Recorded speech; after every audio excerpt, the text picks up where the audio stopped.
굳건한 한미 동맹으로 Political disagreements in America. 문재인 대통령이 기독교계 단체인 평창올림픽 개막식에서 대한민국 독립선언을 1919년으로 언급한 게 미국 뉴욕 개막식에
your help and the good Lord's grace. It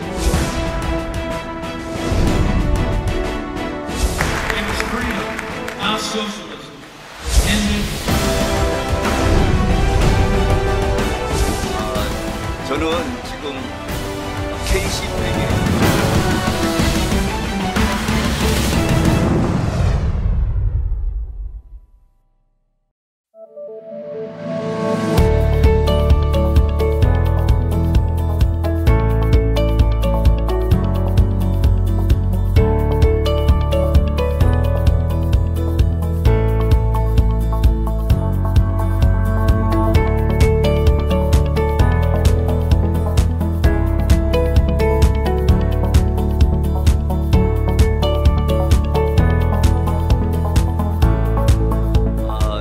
저는 지금 Cpac의 공동의장 자격으로 오늘 이 자리에 참석했습니다. 저는 내일 한 5분 정도 스피치를 할 예정으로 있습니다.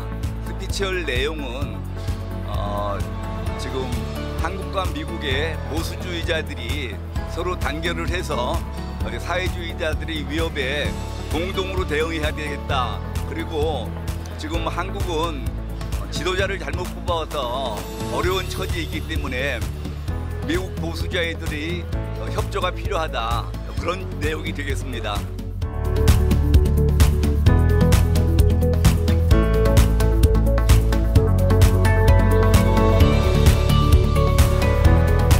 Sweden went to socialism, and it was so bad they went so far back on the other side. They're one of the freest economies that we see out there. You look at the Netherlands. I mean, I think that somebody asked them about Bernie Sanders, and they criticized Bernie Sanders and said, we don't want that. What you have to understand is the next time somebody talks about capitalism, don't go and put down socialism, defend capitalism, because capitalism is freedom. And if you want freedom in our country, you will fight for capitalism every day of the week.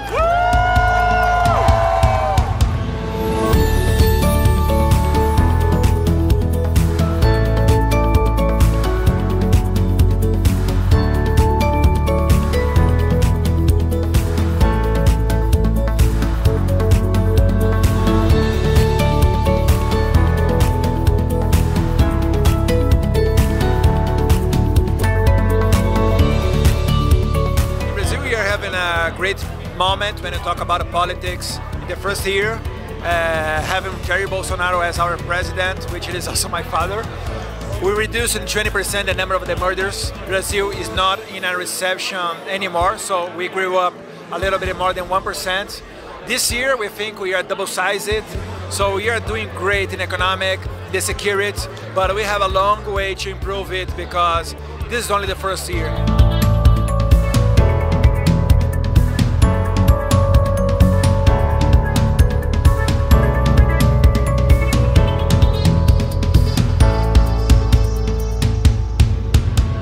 중국의 그 헤게모니 확장과 그 위협에 대해서 어떻게 세계가 특히 동아시아가 공동 대처할 것이냐 하는 문제를 초점으로 하게 될 것입니다. 보수주의에 대한 이념을 보다 확고히 하고 또 정책적으로 어떤 정책이 당면한 시기에 문제가 되고 극복해야 되느냐 하는 것을 창출하기 위해서는 이런 대규모 모임도 있어야 되고 또 그 모임을 통해서 함께 견해도 나누고 또 함께 해야 될 미션도 공유하고 그러는 장이 많이 열렸으면 좋겠고 와보니까 역시 부럽네요.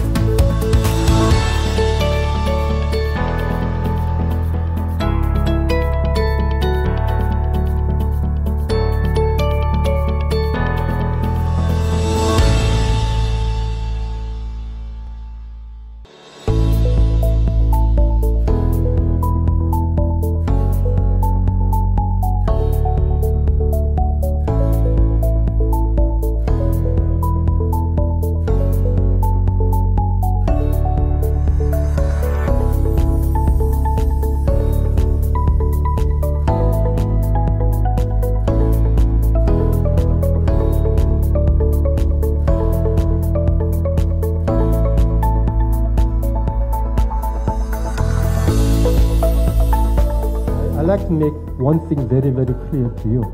That is, regardless of the political persuasion one belongs to in my country, a vast majority, meaning 92% to be exact, of the Korean population, Korean people believe that it is a good thing that we have this alliance relationship with the United States. Different question. In 20 years' time, would you rather see Korea aligned with the United States or aligned with China? That's another question. And then over 85% say that, sure, after 20 years, we should be aligned with the United States. Only about, I think, 13% say that perhaps we should better align with China. So what I'm saying is that although we have differences domestically about economic policies, internal policies, what kind of policy we should pursue, or whether we should applaud the Korean government's efforts to stem the flow of coronavirus, or we should criticize the Korean government for not doing their job. We have differences, but vast majority of the Korean people believe that U.S. is Korea's friend, and we should be aligned with the United States.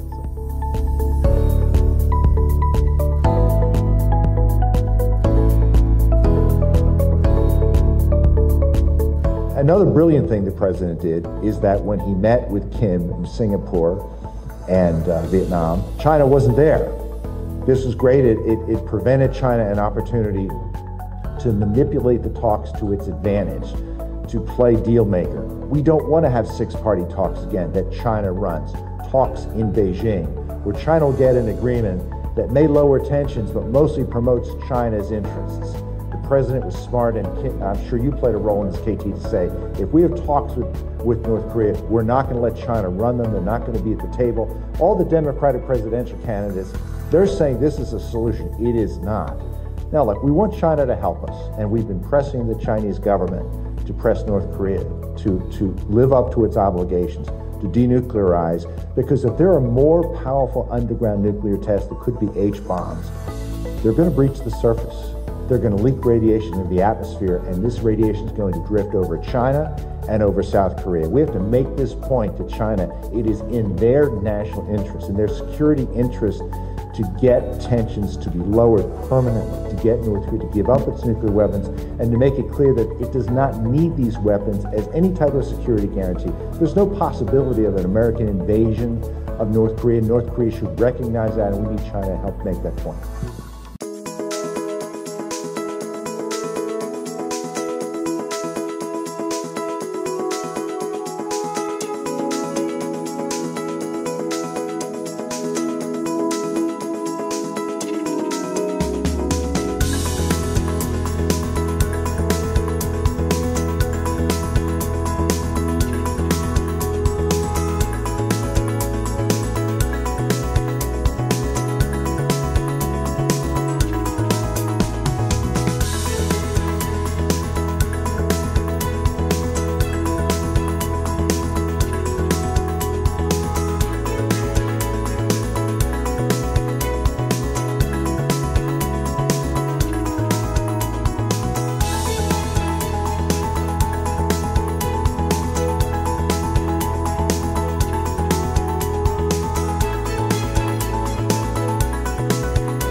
I'm going to be frank with everyone in this room, and that is North Korea is pretty much, and this, I hope this translates okay, a dog on a leash for China. And so we have to, the only way we will get North Korea to give up its nuclear weapons is for China to partner with the United States and all the other freedom-loving countries, and together with the Russians. I don't include them in the freedom-loving countries, but for the world to put the pressure on the Chinese specifically to have because let's be honest, North Korea only survives because of Chinese patronage. Their regime only survives because of the Chinese think it's a useful tool to disrupt and destabilize really the entire Pacific Rim. And so I want to be very frank that for me, especially as it relates to North Korea, we cannot have that discussion. And Gordon and I have talked about this before. We can't have that discussion without holding the Chinese accountable. And I think your point is well made to, and I've talked about this in different settings, and I talked about it this morning in a different context. But, fundamentally, if the Chinese want to be part of the first world order, of other countries that trade together, share information together, exchange citizens' ideas, then they're going to have to participate as a true first world country.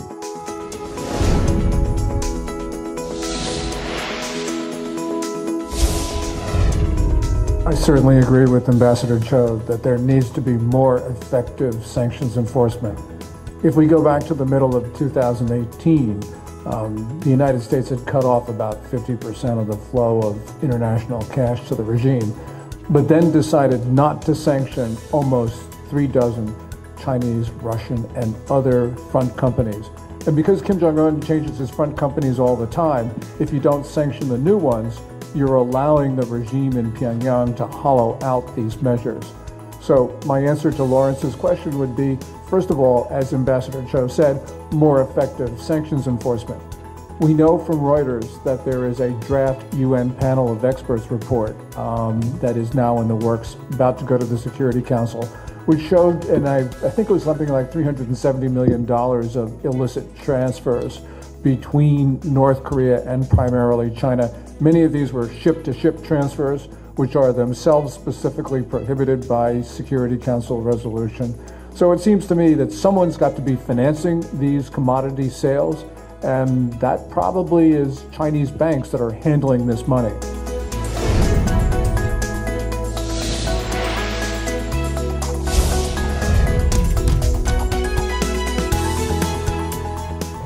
I want us, U.S., to exploit weaknesses of Kim Jong-un and put more pressure on him. And one of these weaknesses is that he is no longer considered a god among North Korean people. And let me explain that a little bit about that. With the nukes, Kim Jong-un has been teaching or telling his people that with the nukes, everything will be resolved. I mean, he's been brainwashing, I guess that would be the more accurate term for it, brainwashing the people that once we are the nuclear nation, now we can succumb the U.S. to give us all the economic aid we want.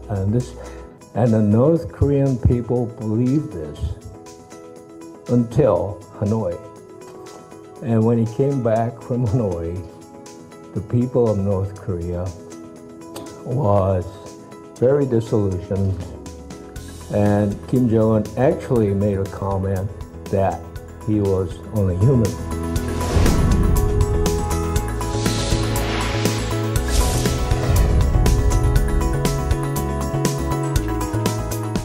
But we have to understand, and I hope the Moon government does, or whatever government replaces the Moon government, and that is the choice not of Donald Trump or the American people. That is the choice of the Korean people. But whoever your leaders are, if you can, as Fred Fleiss said, you have to do some work too. You have to contribute to our common defense. We need a fair and equitable trading relationship, but you need to deal with your own peninsula. You need to deal with the Japanese. You need to find a place where you can work together. We are all in this together, but we are not going to fight your battles for you. Those days of America are over. That's why we encourage you to your country to have a leadership that will negotiate well with ours. We'll give a little, you'll give a little, we'll find a common ground.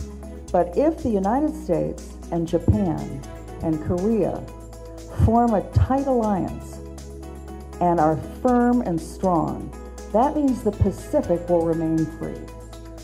If not, if you're squabbling among yourselves or we're squabbling with you, then as Fred just said, the only winner in this is China. And China, do not make any mistake, China has been clear that its long-range goal is as follows: to have the South China Sea become an independent Chinese lake, a Chinese lake which the Chinese control access to. They have a Silk Road, the One Belt, One Road, where the Chinese are going to control land-based access. So they will have a maritime and a land-based trade route access they will control that will go from Europe to the Middle East to Africa all the way around to Japan and Korea and the rest of Asia. That's their goal. That's their first goal. Their next goal is to dominate the technology high frontier space, so that with a 5G network, for example, that the Chinese will own the technologies of the future, whether they have to buy them from Korea, steal them from America. They want to have the dominance of the technology and communication systems of the future. And then on the 100th anniversary of the founding of the People's Republic of China, they plan to have the United States out of the Pacific and back to the shores of the west coast of California. And so I think we're all in this together, but I encourage you, the same way people encouraged people like us a decade ago, go out there and make the case to your own people. Change the attitudes in your country. Speak out. Don't be afraid. If you believe in something, just go for it. And then change the conversation in your nations, because you are a democracy, because you have close to a free press, probably freer than ours is right now. And go and make those cases to your people. Encourage your friends, your Japanese friends, your business partners in Japan, your business partners in other countries in the region. If we stay strong, then China will, we do not want to contain China, we don't want to stop China, we don't want to suppress China, but we don't want China to treat us all as vassal nations.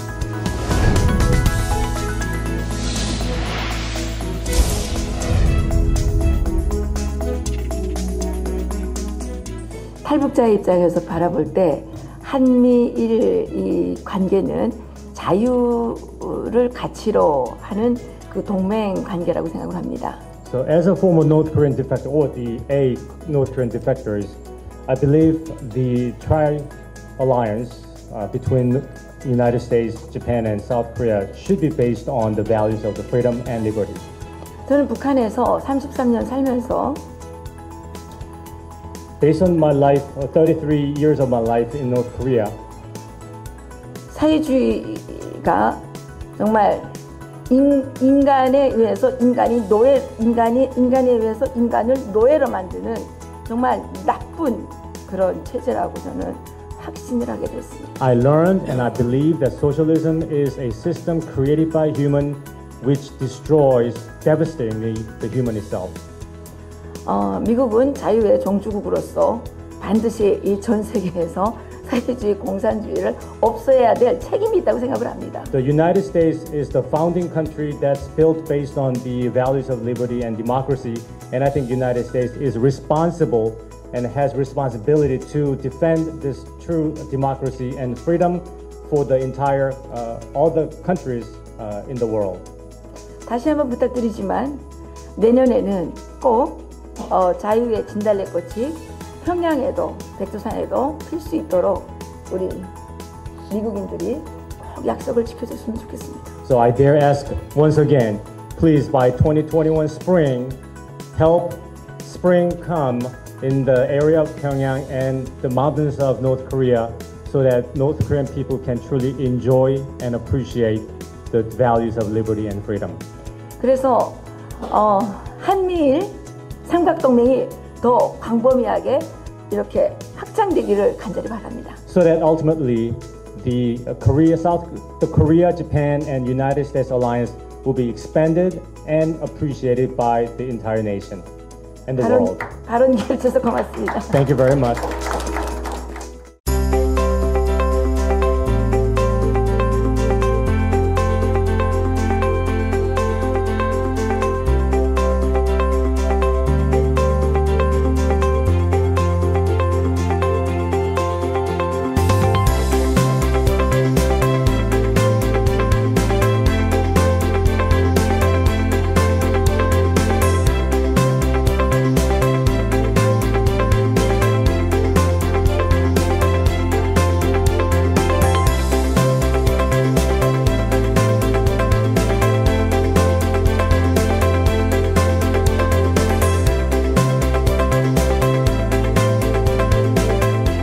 By opposing the U.S.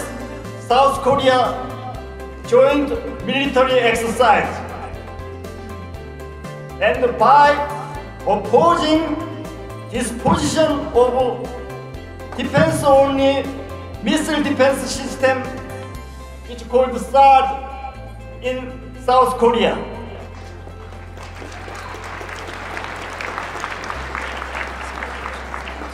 Also, by opposing the advance of U.S. military ship in the waters between South Korea and China.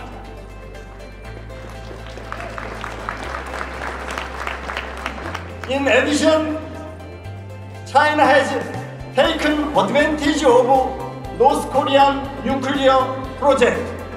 Well, right now in Korea, we have freedom at stake, and I don't mean this lightly. A conservative president was impeached a couple of years ago. She's jailed now, and the leftist government, very brutal leftist government, has taken over the country. And for the last 3 years since, the country is spiraling down. It's losing freedom. A lot of journalists, a lot of conservative activists are being jailed, and in every aspect of life, freedom of religion to freedom of assembly is being attacked. So we are in a very dire situation. That's why we came to Cpac to learn. And last year we had our first Cpac, and conservatives are coming together now to fight against socialism.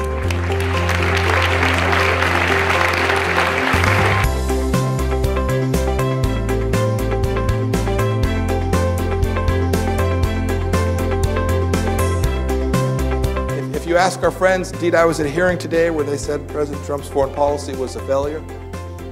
But remember, these are the same people who said for years that we could never achieve exactly what we've done. They said, and I've read it, they said, boy, you can never successfully confront China on trade. We have a phase 1 trade deal. They said you can never get Mexico to control its border, and there are thousands of Mexican troops helping us stop the crossings.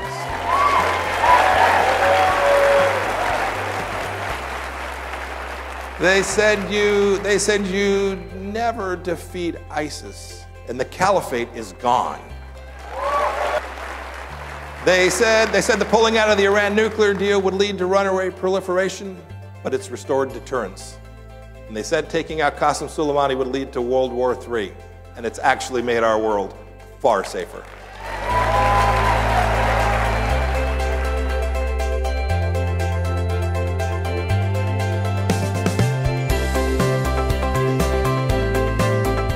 It was freedom, not socialism, that ended slavery, won 2 world wars, and has made America a beacon of hope for all mankind. It was freedom.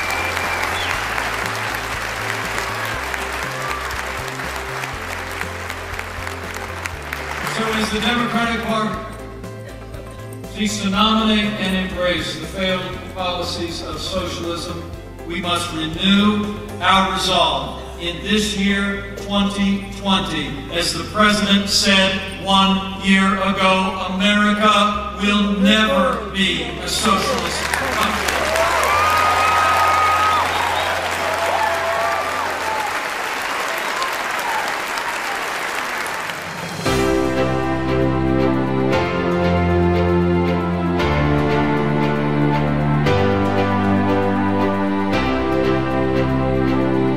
For all of the soaring heights that we've reached, we know that there are still more records to be shattered, new summits to be scaled, more triumphs to be realized, and more amazing history just waiting to be written. The American adventure has only just begun. With your help and the good Lord's grace, we will continue to push onward to our nation's magnificent destiny. We will continue to make our republic the inspiration, the glory, and the envy of the world. As long as we are confident in our values, loyal to our citizens, and faithful to our God, there is no limit to what we can achieve. The United States of America will always march on to victory. America is thriving like never before, and ladies and gentlemen, the best is yet to come.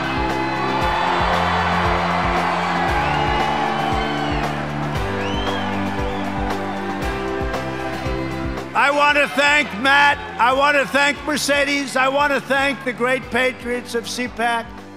God bless you, God bless America, and we will see you next year. Thank you very much.